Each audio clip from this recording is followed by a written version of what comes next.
សួស្តីបងប្អូនអ្នកគ្នាបាទបងប្អូនដែលកំពុងតែស្វែងរករថយន្តសំចៃ100គីឡូស៊ីត្រឹមតែ3.9លីត្រទេបងប្អូនណានេះគឺជាគៀពីកន្ទោសេរី2026ប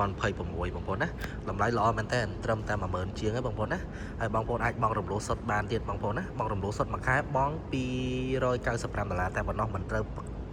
តម្រូវមានប្រាក់ចូលរួមទេបងប្អូនណាហើយសិក្សាបាន25ខេត្តក្រុងអត់ចុះសិក្សាដល់ផ្ទះទេបងប្អូនហើយយើងមាន3ពណ៌ហ្នឹងបងប្អូនណាពណ៌សពណ៌ទឹកដោះគោហើយនិងពណ៌ខ្មៅសិតតែពណ៌លូកដាច់បងប្អូនណាបាទហើយឡាននេះស៊ីសាំងតិចទេបងប្អូន100គីឡូ3.9លីត្រម៉ាស៊ីនមួយចុចបងប្អូនណា option ច្រើន smart key កញ្ចក់ក្តោបអូតូកញ្ចក់តកង់អូតូកុងទ័រ digital បងប្អូនណាចកូតភ្លើង sensor កាមេរ៉ាក្រោយមានទាំងអស់បងប្អូនណាហើយនេះពណ៌ខ្មៅបាទស្អាតណាស់បងប្អូនណាបាទចេញខ្ញុំបង្ហាញគ្រប់ពណ៌បងប្អូនមើលទៅស្រួលបងប្អូនសម្រាប់ចិត្តនេះពណ៌ដោះគោបងប្អូនណាអញ្ចឹងផ្នែកខាងក្នុងរបស់រថយន្តគឺស្អាតកញ្ចក់ឲ្យក៏ក្តោបអូតូដែរមានសញ្ញោបាទហើយមាន smart key ដៃទ្វារគឺអាច lock unlock បានហើយផ្នែកខាងក្នុងស្អាតបងប្អូនណាកញ្ចក់អីគឺប្រភេទចុចទាំងអស់អូតូបាទហើយកុងទ័រ digital កាមេរ៉ាក្រោយ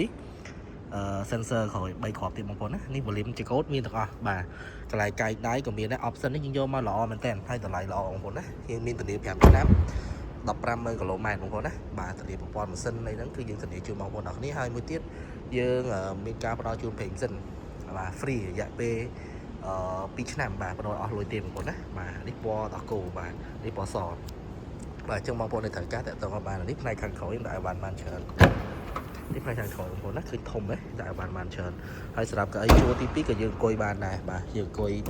អត់មានទើសជើងទេបងប្អូនឃើញទេបាទវាជ្រៅបងប្អូនស្អាតមែនទែនទលាយបាទមកសមរម្យក្នុងការប្រើប្រាស់បាទ